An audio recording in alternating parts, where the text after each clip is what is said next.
Beyond the Ring, a podcast that covers all things in the stock show industry from the informative to the insane, starring Ryan Rash. I thought the only donkey shows were in Mexico, but evidently you can see one every night this week on primetime. And Dale Hummel. Nothing in the world is more dangerous than sincere ignorance. Now on with the show. Welcome to Beyond the Ring. This is Dale Hummel, along with co-star Ryan Rash. Hello, hello, hello. I assume the current events will be completely dominated by the Democratic National Convention. I didn't watch any of it. Feel fortunate. You've heard. I don't know why y'all do it. I don't. Ryan, I had 15 texts last night from people I hadn't heard from in a year. Are you watching this? No. No. Ryan, when they scan the crowd and I see those sitting in the crowd buying into all the bullshit, it makes me sick to see people that unaware of the real world. I told a very good friend from South Dakota that asked me if I was watching, and I said no. And they said, well, are you going to talk about it? I said, I am sure Dale is glued to the TV, convulsing and hyperventilating. We will be fine. You were not far off. I did not watch all of it, but I watched enough that, I mean, it's amazing. And you don't have to watch the convention. The mainstream media is already telling the same story that they're telling, but it's unbelievable to me that Chameleon is going to fix the exact problems that her and the Biden administration have exacerbated. How can the American public buy into the fact that Camel Toe is going to fix the border, be tough on crime, bring down inflation, and calm the international stage? Because all of which has gone the wrong direction. The set of people that are at that convention will buy into anything. I mean, I do not. Yes. Be that ignorant. Yes. They can't. Yes, they are. Yes. And I'm fearful 50% of our pop. I don't like to call people dumb, but I'm telling you, you can look back at years and years and years of history, and there have been great Democratic leaders. There have been lots of them. Just as many Democratic leaders have been good as Republicans. That's just the truth. But time and time again, especially in recent times, they supported a vegetable in his basement the last time. Now, because it was made unabashedly aware to the public that the man is in cognitive decline and cannot do it, they, in a week, went from him to a woman that never got to the primary, the first primary when she ran for president, who is the most unpopular vice president in the history of the world and was ranked the most liberal senator in the Senate. That group of people do not care. They will support whoever they are told to. They are sheep, and that is all there is to it. That is it. Because it does not matter. It does not matter. Fetterman couldn't put two words together when he was running. He's fine now. But he couldn't put two words together. They elected him because that's what they were told to do. I just can't wrap my head around how people will not think for themselves. See, in any aspect of life. Wait, in the same notion, you and your conservatives are just as bad in another way. Because they won't rally behind somebody that they don't believe in. Even if it's for the good. They can find one thing they don't like about a candidate that is the Republican candidate. I don't care what election. Nope, I'm not doing it. I refuse. That's just they won't go vote Democrat. They just I am not arguing that. That is just as stupid as the other side. Just as stupid as the other side. But you like them because they're free thinkers. It's just as dumb. They are. It's just as dumb. It's just as dumb. You cannot defend it to me. It's just as dumb. No, it's easy. When it comes to voting, you better look at the big picture, and I understand what you're saying. No, Republicans don't look at the big picture. They find one thing they don't like with their candidate. That is not far off. I'm just telling you. I can't tell you how badly we need Donald Trump in office for more reasons than I've ever imagined in the past. The convention was a disaster last night. Okay. and I'm not going by crowds or anything like that. Biden didn't even start speaking till 11:30. Okay, he was supposed to speak in prime time, and I don't care. I think it was intentional. No, it wasn't. believe it There was a schedule, sir. There was a schedule. I understand that was not held very closely, and they could have put him further up in the schedule. I don't think they wanted people to hear him. Well, I think it's brilliant. Oh, you would. He looked lost as usual, angry and lost the little bit that I listened to him. I'm just telling you, 11:30 Eastern is not prime time. That is not prime time. I don't think 10:30 Central is even prime time. I'm pretty sure it's not. But there was problems with the convention all day long. It wasn't well organized and whatever. They've got 200,000 protesters outside, and Biden they didn't have hardly any protesters show up. It was predicted they're going to have that many. They've got a handful. You're crazy. No, I listened to it all this morning, and they're trying to report on the numbers, and it was even Fox was admitting that less than I don't even know what the numbers. It was minimal. Dale, I saw video footage of the police line the streets with riot gear. I don't doubt that. They were prepared for that, but 200,000 protesters did not show up. I wish they had. If there had been that many there and there had been riots, I would have went there to personally view it and make sure that's what was happening. But anyway, I don't care if there's 200 or 2,000. They got protesters outside, and the man who is the current president of the United States said that their opinion is correct on his speech. That they have a point. He did mention they have a point, and he did not come back. It was just as you'd expect. And where is Joe now? I guess he went back to the White House. No, he left immediately after his speech, I believe, for vacation in California. It's a Monday. I'm just telling you, he left for vacation. I'm not 100%. I'm pretty sure that's what I heard from several sources, and the world is falling apart. Wasn't he just at the beach last weekend? He was. I have a hard time, very hard time, and maybe that is why those of you out there listening that have not been politically involved in the past. I wasn't that politically involved prior to this podcast or speaking out with my political views, and I get it, and life is much easier if you don't watch the news, you don't do all these things. But I can tell you, if there's one time you have to get out and vote, you have to grab anybody that you know that you believe you have some influence over, get them to vote early, get them to the polls voting day, whatever you have to do. This election is going to be close enough that it matters. And I can promise you, for those of you that don't do that, and the chameleon gets in office, it's on you. Do you know her new favorite phrase? No, I do not. Return on investment. She's trying to qualify giving $25,000 to new home buyers simply to push the home prices up $25,000. She's trying to qualify the $6,000 tax credit for their firstborn child, erasing medical debt, erasing college debt, erasing so many things. And she's out there trying to say, well, when we spend that kind of money, it's all going to come back many-fold into our economy and create inflation like we've seen. I call it socialism, that at some point pushes towards communism. This is nothing more than redistribution of dollars from those that work hard and make responsible decisions to those that do not. Well, I don't watch the same news, evidently, and I know I watch a lot more different channels than you used to. Maybe you have whatever, but when she unveiled her economic plan last week, the media started to turn on her some. Probably the most it's going to, because it's straight out of Russia.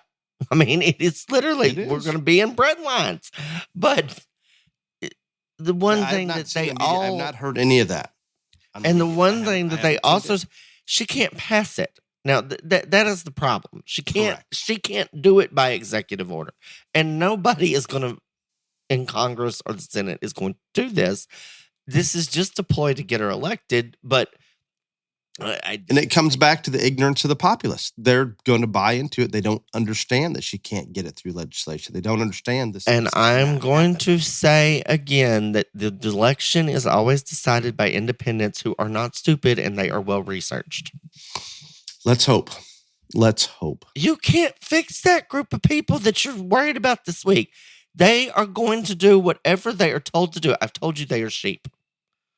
That is all there is to it. You're right. Those people cannot be fixed. They cannot. You cannot do it. But I'm telling you, the Republicans are just as screwed up. And I'm not going to use that word again, but they are. They are. One little flaw, and I'm done. I'm not voting for that person. They won't go vote for the Democrat, but they won't vote, and that is just as bad. No, we need to frick those of you listening, guys. This is like I told you in the Fetterman Oz race. When Oz killed the puppies, it was over. It was over, and you did not believe me. Well, you told me when Trump nearly got assassinated, it was done, and now I don't know if that's true. No, I still think he's going to win. I hope so. You've got to get past this convention and level off and get to a debate. Okay. I think our news cycle is so short that the Republican success of their convention is gone. That's off the radar. The assassination attempt and how Trump came through it, it's gone. It is unbelievable what, in my mind, what our iPhones or our phones and social media have done to us in terms of our attention span in what I would call a news cycle that used to be months, went to weeks. Now it's days or minutes. It's unbelievable. That's not going to change. So I'm just saying, get to a debate, get off this. And also, I don't, there has been lots of comparison to the disorganization at the DNC compared to how well run and how well organized the RNC was. So some of that is coming back this week if this continues to be this big a shit show. I see. I have no idea what disorganization. I get furious just listening. Somebody up there, Hillary's up there last night. One of the most crooked hours ever. Late speaking. They print a schedule. I get it. I am telling you, some of this may be on purpose. They didn't want people to listen to Joe last night, or they would have. So you think it's just last night that the schedule's all going to be screwed up? I don't have any idea. I can't watch it tonight. I just can't. I'm not watching it. You are correct. It was about exploded. Why would you watch 4 hours of that bullshit when you can get a 5-minute highlight the next morning? I have it on in the background, and it will pull me in when I'm hearing ridiculous craziness that people are believing, that they just buy right into. And you're right. I'm sure there are people on the right side that do the same, but I think there's far fewer. And I think the right, obviously, there are more people that think for themselves. I can't imagine that when everything that they're talking about that Camel Toe is going to fix is simply what they've created. And how is Obama supposed to come on and speak and he's the one that's going to sort all this out? How are they going to tie her to the Biden administration for her experience and all of those things, yet separate the fact that it's a total disaster and she's going to change it? And she wasn't the border czar. She has a solution. The administration wasn't responsible for inflation, yet she has a solution. I am dumbfounded by how people can buy into any of it. And I'm not going to change them. I hope you're right that the independents see it more clearly. That group of people that there's going to buy in, nobody that actually listens and thinks and does any type of research is going to believe whatever Obama says, saying that all this other stuff, or believe her or anything else. That is what it is. But I'm just telling you, that group of people right there, they don't care. If you go on X, which some of you don't know, it's the old Twitter. But anyway, if you go on there, every fourth post is a video of her saying outlandish, stupid word salads, all this stuff. Everyone on X, and again, I follow lots of people. There are more posts on X right now thinking that she is an alcoholic than I have ever seen. There's more posts about that than Donald Trump lying or Joe Biden being cognitively declined. All this stuff. I've never seen stuff like it. I mean, you know what? Think about some of her interviews. That would almost explain some of it. It's all you see on X. And I'm not saying she is or she isn't. I don't care. But I know this. The reason Democrats win elections is it doesn't matter if you're an alcoholic or even if Fetterman would have been the one that killed the puppies, they would have voted for him. They're going to. The Republicans, you and your free-thinking friends, they find one thing wrong with the candidate, they are not going to vote for them. And that is why the Democrats win more than the Republicans, and that is it. That is all there is to it. There is a lot of truth to that. I'm not going to deny this time. Have to overlook that they think he was a mean tweeter or whatever else, and God knows what, and do what is best for this country. And if they can't do that, it's their own fault. But the rest of us will have to pay for it. And it will be painful. Just painful. I think it's time for some BTR JLA news. That's all you have to say, Lord. I'm done forever. I was going to talk about some things non-political that are actually enjoyable, but I got so wound up in what are those? The background. They're gone. That last night wiped them all out. They're gone. Oh, because I don't think if we don't win this election, none of us will be experiencing any of them. The good in the world. Oh my. Okay. pull up a top 10 in Hog. Junior Goat, Reagan Arney, Indiana, first. Second, Bryson Park, Indiana. Third, Eli Doyle of West Virginia. Fourth, Macy Zerbach of Oregon. Fifth, Michael Schaefer of New Mexico. Dakota Rowe of California is sixth. Emma Bradley of California is seventh. Mason Scott, Ohio is number 8. Cable Knotts of West Virginia is number 9. And rounding out the top 10 is Baylor Johnson of Utah. Congratulations. I'm fixing to go to Utah. Utah's good. Good. Where will you be in Utah? The Utah State Fair. I'm judging 2 species because somebody backed out on them. I get half the show. I assume that's up north. Half the show. Utah? Salt Lake City. Yeah, where is it? Yeah, you sent your daughter there last year. How do you not know where it is? I assume Salt Lake, but I didn't know. I'm more focused on southern Utah. Much more half focused. The show. I get half. So that'll be good. That will be good. Hopefully, it all goes well for you. Well, those people clap, so it will be perfectly fine. They are a great crowd. Show Fresh H2O. Wait, I got stop. Hold on, I'll let you do more your Utah. No.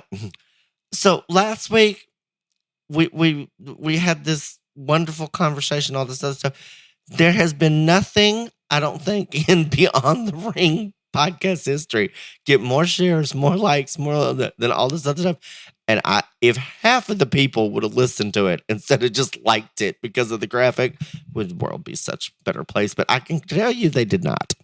But anyway. That did get a lot. I noticed huge amount of shares. Yes, because of the graphic. They didn't actually listen if you went and read the comments. God, so you're encouraging people to listen, not just listen. Just like a graphic. Yes. I think it was good. You and I both loved the episode, but you know how that works sometimes. Yeah, I know how it works. But okay, go back to your water. Okay, back to Show Fresh H2O continues to give back to the stock show world and this podcast. Think about the dollars spent on supplements that claim they basically improve everything in a show animal with zero science behind such. It shocks me that people buy into some of that. Take a look at a product that simply neutralizes the chlorine in city water, which in turn makes the water more palatable to show stock, and they drink more. Inexpensive and effective. Show Fresh H2O can be purchased at the local feed store, show supply trailers, and at swampfox.com. The main topic. I swear we've talked about this indirectly, probably we have not as an episode. No, we have not. We have not had it as an episode. Obesity in the show ring. Mm-hmm. This is a good one. But you're arguing with me. We have not had it as a topic. All you got to do is go back and look. I think you and I have discussed it a lot. So I discuss it all the time because I am over it.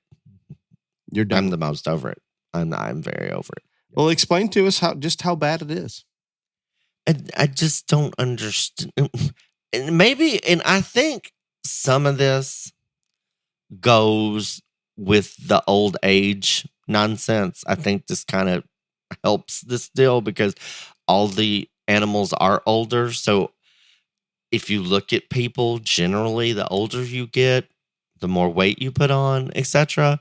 So I think some of that. Are you picking on me at the moment? You trying? No, I'm just saying. I'm saying I think that is the thing, and I think because we are showing much older livestock right now, maybe that is one of the reasons this is such a problem. That's all I'm saying. It may contribute. Yes. Yes, that's what I'm saying. But you people have got to stop. Like it's bad. It used to be more in breeding animals than market animals, and now I think it's just equal. It just really is equal. And I am so tired of handling fat, flabby sheep and goats with no tone.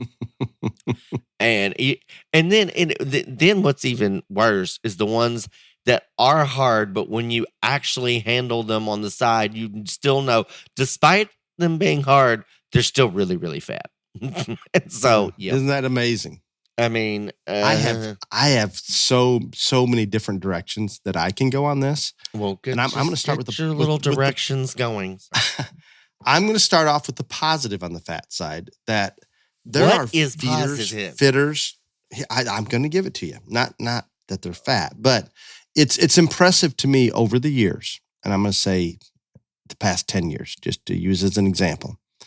There's no question animals that we're showing on the market and breeding side, in my opinion, are fatter now than they've ever been. The people managing a show heifer, a barrow, a lamb, whatever it may be. I'm going to focus in on show heifers and market barrows because I think they're incredible at what they've accomplished with fat. When we feed those show heifers, let's take a relatively narrow, hopefully sound, but probably not show female that's got a freak neck on her. She doesn't have enough substance. She's not thick enough. So how do we make her thicker? Let's put on as much fat as we can and then pretty good hair. And if managed correctly, this all comes out into the show ring, and it is difficult, not impossible, but we presume because they're so well managed that they're not as fat as they actually are. And lies. That I do not. Yeah, I'm with you. I think they do a nice job of disguising it with hair and a good fit job. And I can look at the market hogs. I can remember when I was teaching animal evaluation class, one of my favorite classes of all time. Those animals that we would evaluate live and predict carcass parameters, in other words, loin eye, back fat, rib eye area, just putting estimations and training students to look at a live animal and predict where those carcass parameters are going to be.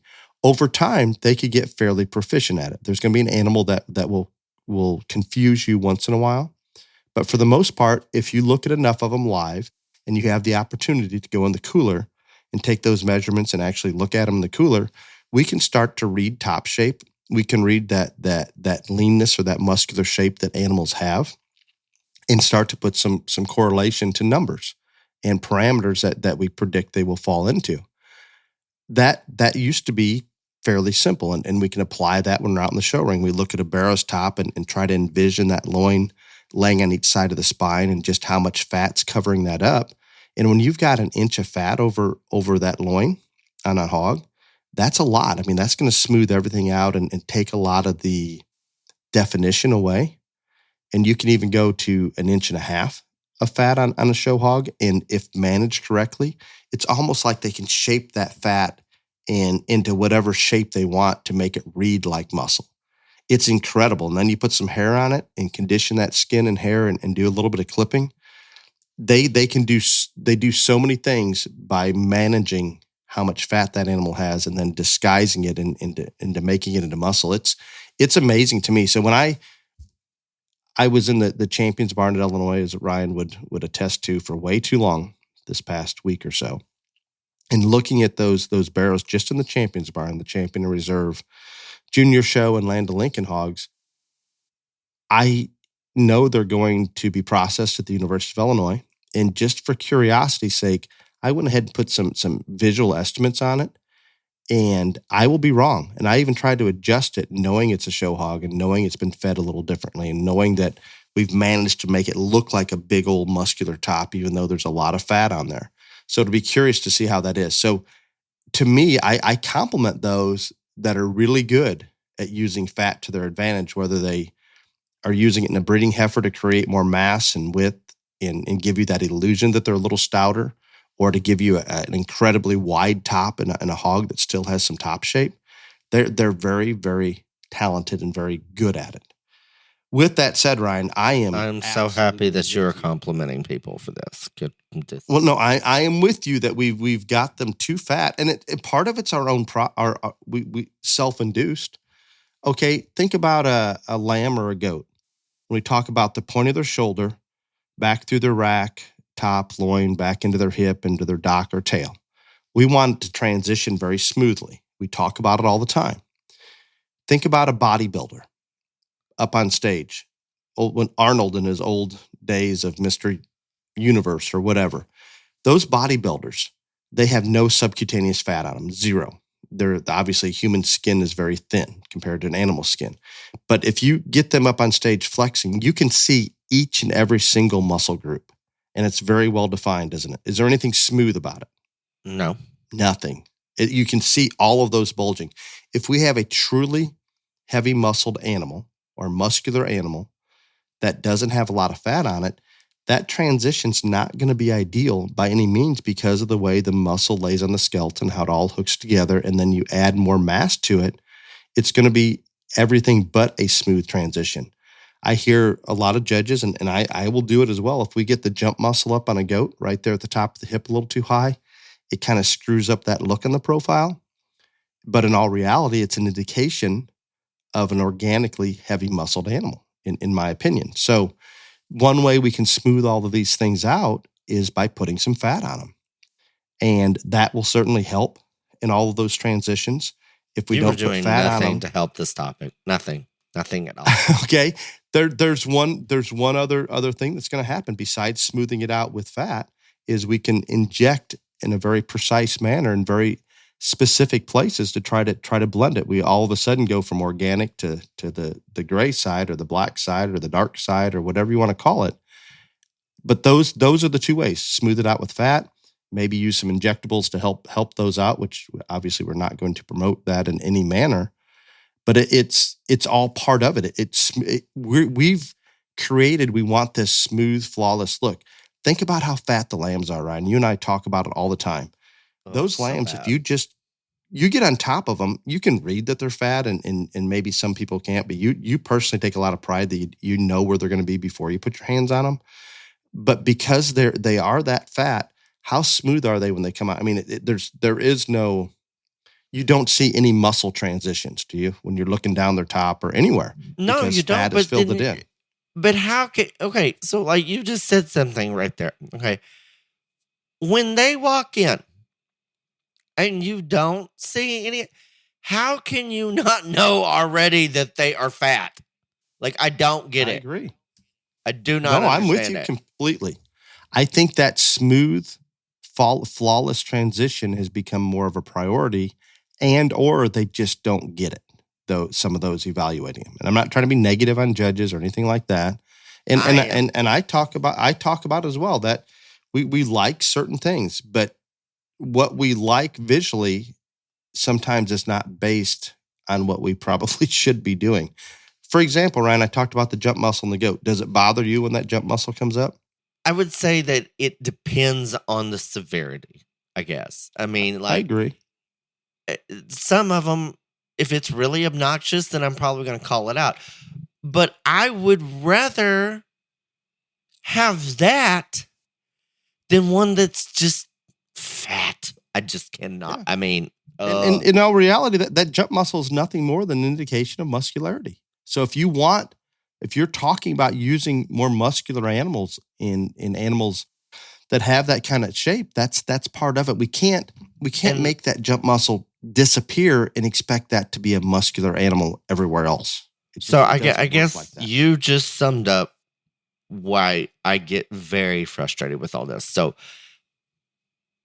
we have said on this podcast many, many times that the reason that muscle is normally the majority of sorters' top in priority is because it's the easiest thing to identify.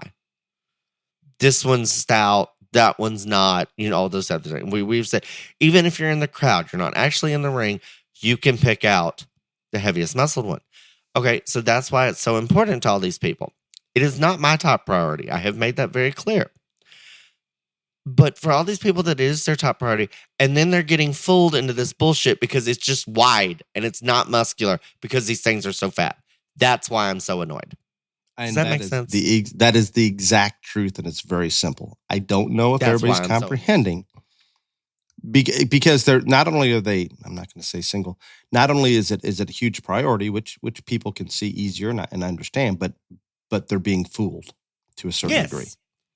That's why I'm annoyed. Fat adds width, fat adds body, fat smooths out transitions. I'm not blaming feeders and managers for getting them fat because it's working. Can we agree on that? And hence why I'm annoyed. And you know what? I love easy fleshing, easy keeping cattle that can go out there and survive on little to nothing. In the real world, that's efficiency. But we can't take that and assume a fat animal in the show ring is easy fleshing because we've managed them with a large feed bucket, and I don't think we're probably pulling them in out of the pasture when they go to the show ring. So you just brought up a very good point. So, I think if you attend as many shows as I do, not just judging, but also watching and listening, you understand that. You don't hear those terms anymore. Easy fleshing, easy doing, all this other stuff. And I think it's just because of what you said. But, and I don't even think, a lot of these county fairs, they have what they call feeder steers, all this other stuff.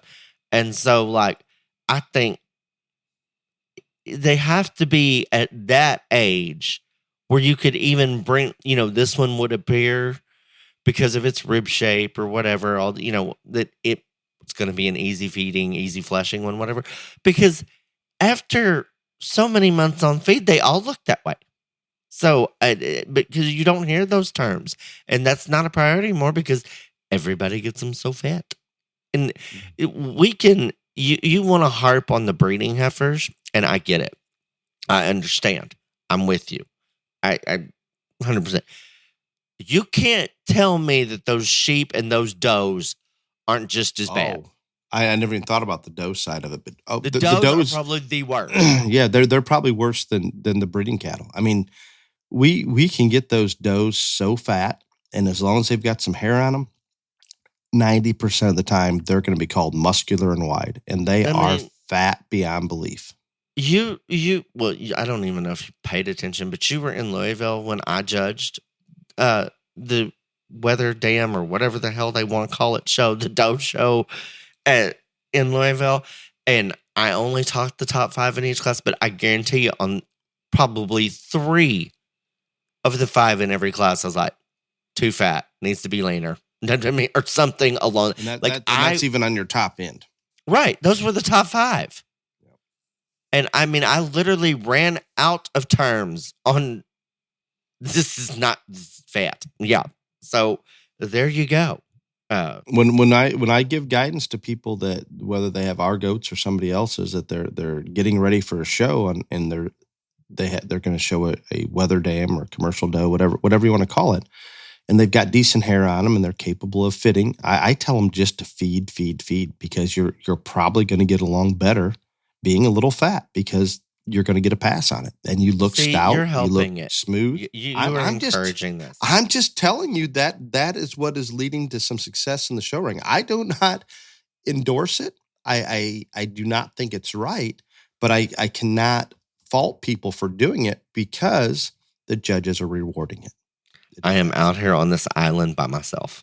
That's You fine. get on my happy ass about being stuck on principle and just need to breathe and adjust to what it is. I am not adjusting. You're a little bit there on this one. I'm not. I want to go I'm not into. adjusting.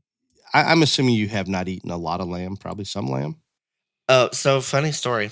When I was in college, my favorite professor, Professor Ramsey, gave everybody like some bonus points if you could bring a receipt that proved that you ate lamb. And so I just went to Outback and like ordered it and didn't eat it. Anyway, long story short, he didn't believe me, so I had to go back with him and I had to actually eat it. So that was my one time. I love lamb. I spent a summer in college in Australia and I ate lamb for pretty much breakfast, noon, and night. And not only lamb, but mutton. And mutton has a very strong flavor to it that I did adapt to and acclimate to or habituate to over time where I liked it. But if you were to eat much lamb or mutton, the fat on those lambs, if it's a very fat lamb, and I like marbling and I want it tender and flavorful, but that subcutaneous fat, there's a very distinct taste that most people don't like. We have to be a little more conscious of where we're at. And I promise you, where the market lamb show ring sheep are right now, they're fat. They're way out there. Fat relative to what we consider. If we go back in time, and this is way, way, way too far back, we were more concerned about getting those show lambs to a 10th or 1500th rib fat. So when you harvested them, there was enough fat over the carcass that they wouldn't dehydrate. And that's obviously fairly important. We don't have that problem anymore by any means, but we used to be the other extreme where they were just too raw lean that they weren't going to hold up in terms of shelf life in the coolers.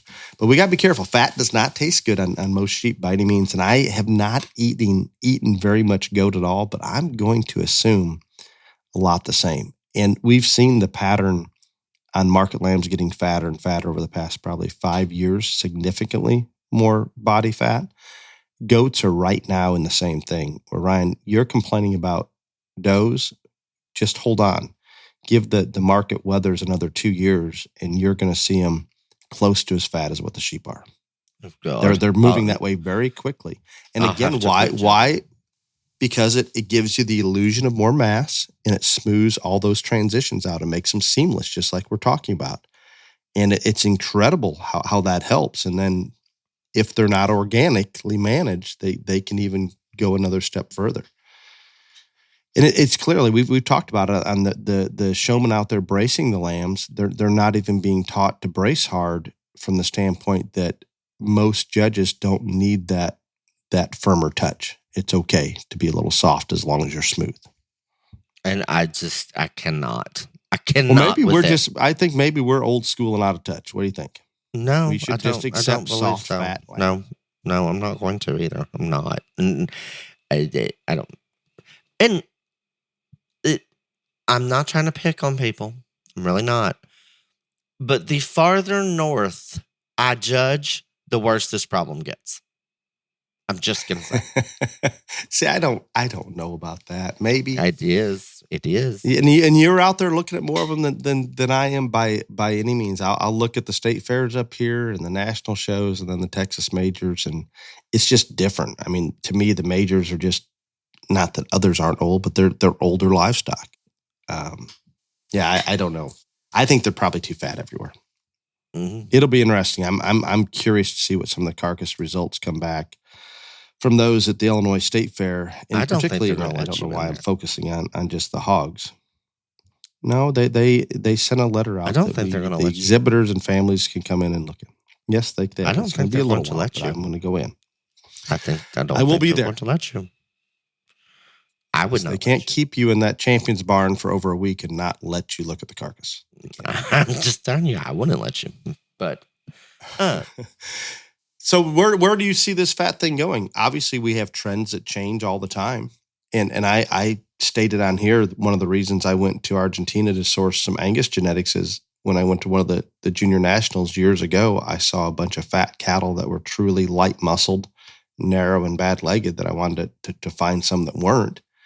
And I think right now in the cattle show ring, I'm not saying regards to fat, but I think they're trying to put more muscle in them, trying to make them better legged, and maybe not single trait selecting just a freak neck and the absolute deepest center body they can find, where we simply pump them before we go in the ring and have a dairy cow looking neck and we're good to go. I think the shift is moving that way. I don't know if that changes whether they're fat or not by any means. Before they had to be fat just to get what we call acceptable width. Now they're probably going to make them fat to get the extra width. Fat sells, by the way. Fat. God. I find it interesting that basically we have 3 species in the market world that or at least 2, and another one in Texas that is slick sheared, because sheep and goats and cattle, or steers in Texas at least, are slick sheared. And you want to talk about where the problem is the worst, and it would be those animals. And it's just like you said, we have to, fat makes them smooth and all this other stuff. And when you have no hair to hide anything, that's what you do. I get that. But at some point, the pendulum has swung, and you say it's going to be even worse in goats soon. I think when trends change is when the pendulum swings so far one way that the majority get to where I am. I may be ahead of the curve on being annoyed by this problem, but eventually, if we keep going, I think everyone will be there. And that is why trends change. The pendulum swings so much that people get annoyed and don't like it anymore, or there is a fundamental reason on why we have to go a different direction. But I have argued with you on this podcast for many episodes over the fact that real world and commercial world have nothing to do with show rings. So I am going to say it is until the majority of judges get fed up and or realize, because I don't know if all of them realize how fat these things are, because I don't think they'd be using them if they were, because they look stupid. But until we get to that point, I don't know if we're there. It is just like you said, in the does, in the heifers, it is a lot easier to cover up because you have hair. And so when you do that, I mean, other than somebody that I'm not going to mention on here that I like a lot, most people don't handle breeding heifers. But so you can mask it, you can cover it up if you're not have a very trained eye. And so they get away with it. But I mean, when those heifers and those does come charging into the ring and everything on them is jiggling, how can you not know?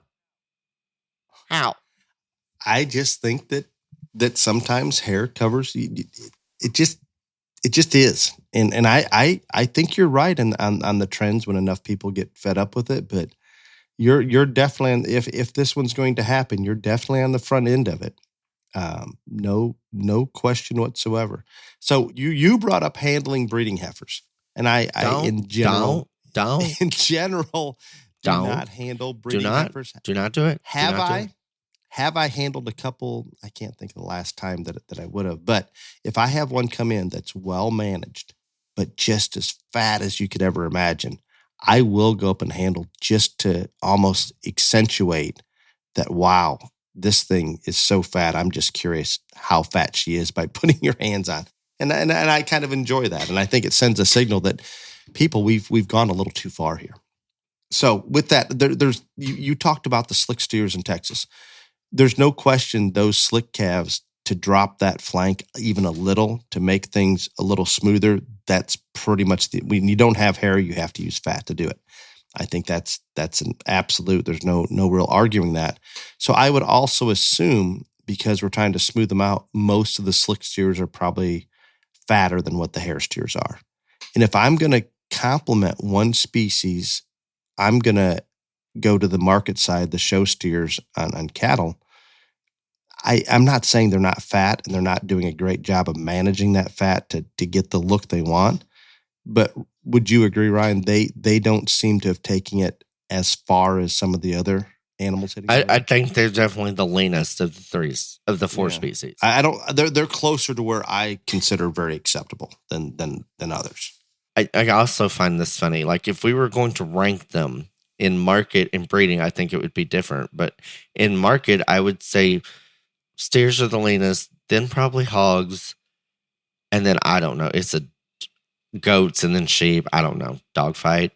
And I think goats and hogs are close just because they do. The hogs are doing such a good job of managing what that looks like and fooling us. But goats are going to surpass them very quickly. But if we go the other way, on the breeding side of it, I would say hogs are the leanest. And then probably. Sheep would probably be next, and then I don't know if breeding does or breeding heifers are fatter. They're both just disgusting. And so we'll call it a tie. But so if you look at it where market, because this makes no sense with market steers being leaner of the four species, but also they may have the fattest breeding animals. So my point in all this is shout out to the hogs because they're probably the best species overall. There in this I war on obesity that I have started. I think they're better at fooling us with the barrow side with how fat they are. I think they do the best job of being able to manage that and make it look like a muscular shape. So I don't know. There is no doubt in my mind that as far as breeding, that hogs are the leanest. No, there's no doubt in my mind. So we say we don't want to relate this to the real world, but there is a breeding component of raising. That. You don't. You think the real world should be involved in everything. Yes, I do. I really do. So except for goats, by the way. Right. So we do have to raise and breed show stock, and there's a lot of embryo transfer taking place to make these show animals. And if I get a call from somebody that's not been successful in the last couple embryo transfers or whatever, or their flushes, there's lots of reasons that can go into it, and I don't even want to start going down that path, maybe another episode. But one of the biggest things that I find is those animals were too fat. Maybe they're an old show heifer, doe, whatever it may be, were too fat at one time and it screws them up hormonally. And they're still too fat the day we're trying to pull embryos out of them. And fat is not the friend of reproduction by any means, by no sense of the matter. If you were to come and look at our donor does, 6 months out of flushing, 4 months out of flushing, you're going to think these are not what I envision as donor does. They are thin. I'm not saying inhumanely thin, but we keep them extremely thin as we do our older bucks. And people will sometimes say, well, I want to come and look through your older bucks. You really don't, because they are thin enough that there is no way that you're going to like what they look like. But because we keep them that thin, when we ship semen out, phenomenal results in terms of people responding back. The tech said this is the highest quality, highest count semen, all those things. And I attribute it to the fact we keep them lean. Same thing in our donors. We get very good results normally. And a lot of that is we're just not letting them get fat. And even getting fat at whatever age in the show ring, that hormonal change is going to have some impact on the reproduction later. In general, if you just look at a large base and statistically analyze it. So be smart about it. There's reasons that we have fat animals in the ring because judges like those smooth transitions. It makes them look stouter, all those things, but there's some downside to it as well. So this, Ryan, you threw this topic at us just a couple days ago. This was good. Really good. I am starting a war against obesity in the show ring. Please join me. I don't know. You're maybe on I'm not saying a small island, but you're definitely on an island, and maybe you'll get a few to join you. Maybe. Mm-hmm. It'll be interesting to see what kind of response this one gets. Do you have any more to add to the obesity in the show ring? No, but I want to thank Basic Animal Health for being the question and answer sponsor of this week's podcast. Basic Animal Health has created a revolutionary solution designed to keep your animals happy and healthy while traveling, and it's called Trailer Ride. Trailer Ride is an all-natural, complete health supplement originally designed to help animals combat the stress of travel. This product has shown to have unlimited uses. Trailer Ride starts by minimizing the gastric distress and calming the animal for a safe and comfortable ride, but that's not all it does. Trailer Ride also boosts immune system and supports respiratory health and contains essential electrolytes and encourages drinking. If you want to boost your show animals' immunity while going to the show, Trailer Ride is the choice for you. Shop Trailer Ride and all of Basic Animal Health's products at www.basicanimalhealth.com and use coupon code BTRJLA at the checkout. So thank you, Basic Animal Health and the Leonard family. Thank you. The first one did not say to leave anonymous, but I'm going to. Very curious if you've encountered this before. Our small county fair has a rule that only immediate family members and other 4-H or FFA members can fit, bathe, groom, or any handling of the animals. One of our fair board members went through the court system to grant temporary legal guardianship of his 2 children to a professional fitter and producer from the area so he could fit their sheep and goats for show. I'm finding this one hard to believe, Ryan. Are you serious? This was a question that came in. Are you serious? You're finding it hard to believe? I do. That's going to go through This custody is quite common. or legal guardianship? Yeah. Are you serious? Yeah. Oh, my. Tell me you were not involved. I'm just saying it's Tell more me common you than were what you not think. involved. It's Tell more me. common than what you think. I would like you to answer the question. I'm just telling you, it's more common than what you think. You're not going to, are you? I am not going to confirm or deny, but it is more common than what you think. That is ridiculous. Unless Unless it's a very simple procedure. I'm telling you, I can think off the top of my head right now, and I am not going to out all these people, but I can think of at least 20 instances where this is happening. My God. This is clearly more of a thing at the Texas majors than anywhere else. Well, I'm just going to say that the majority of it was in Texas, yes. But, I mean... and are you going to deny that you were involved in any of it? I did not say... I don't care. Yeah, I was involved. I don't care.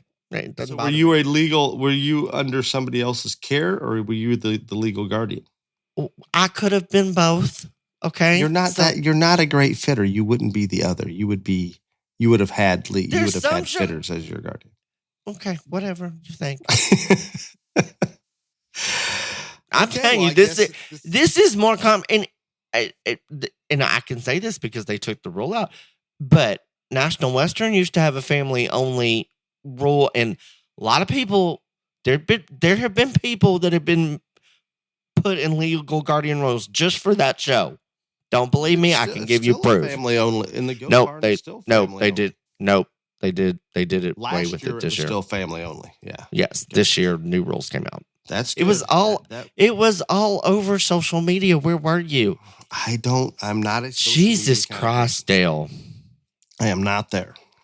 Well, I think it's good because it was definitely a rule that was not easy or well enforced. I'm just saying, I'm not going to say whether I agree with it or not, but I'm going to say it is more common than what people think.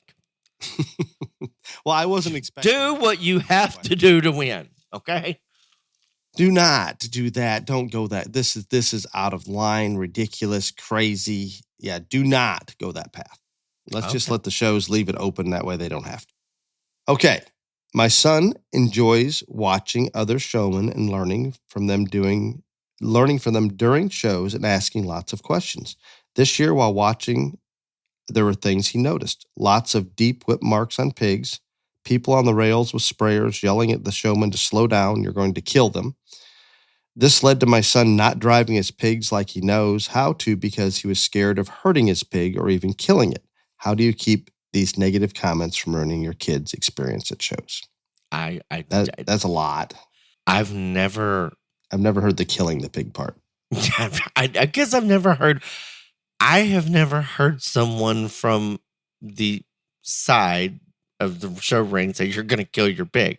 Now, I mean, we all know that pigs are stressors and stuff like that. And unfortunately, there do come situations that it has been very, very close. I'm just telling you, county fair. I've seen them die in the ring, but I've had one die. I mean, when I was judging too, and I mean, very recent county fair, I thought they were going to kill the grand champion. They wanted the picture so damn bad, and it wasn't happening. But I mean, so yeah, that's there. But as far as whoever this is that's talking, I think that you just need to talk to your kid and explain that. I don't know if you can truly beat one to death without, I mean, without a pre-existing stress condition, right? Without yeah. And just talk to your kid. People, I don't care where you are. People say stupid shit anywhere. Livestock shows, baseball games, whatever. Democratic national conventions. Yeah. I mean, so like people say stupid shit, but you got to communicate with your kid and explain that's not right. And you still need to do how you know how to drive, because you're not going to change what other people say. That's not going to happen. So you have to just communicate with your child not to listen to insanity and then correct it when they hear it. There you go. And toss in there, tell your child, do not do the bounce. Make sure you throw that in. Don't do the bounce. Don't do the bounce. Sue gives us our final question. Question regarding county fair superintendents. Any suggestions on recruiting younger volunteers? I'm in my 60s and have been a superintendent for 23 years. I would like to turn it over to someone younger. No one will volunteer, so I thought maybe they didn't want to work with me, so I stepped away for 2 years, and it was a revolving door, and the fair board asked me to come back. I would like to return and help younger, more up-to-date people take over, but no one wants to step up.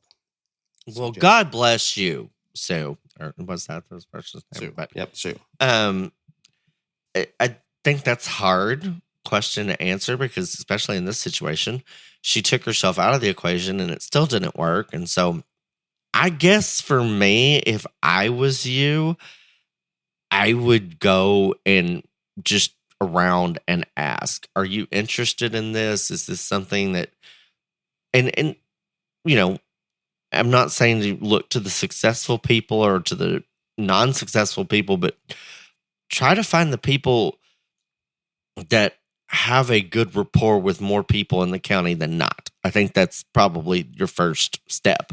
But a lot of times you've got to go up and ask. And if I applaud your honesty and you're wanting to get younger people involved, and that just go search them out, because not everybody's going to step up and speak up at times. But if you go and you ask them, is this something that you are interested in?